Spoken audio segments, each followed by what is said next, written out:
The organization Bikes Fight Cancer donated $46,000 to the Mass General Cancer Center at Cooley Dickinson Hospital. That's just one of our first stops as Western Mass News goes town by town. A check presentation was held at the hospital today at noon, and Bikes Fight Cancer has been organizing and participating in charity events for several years. I'm sorry, that's Bikes Fights Cancer. But this year, they've been able to expand their impact locally.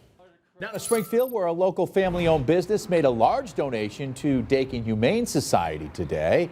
The donation coming from Lift Truck Parts and Service Incorporated, located in West Springfield.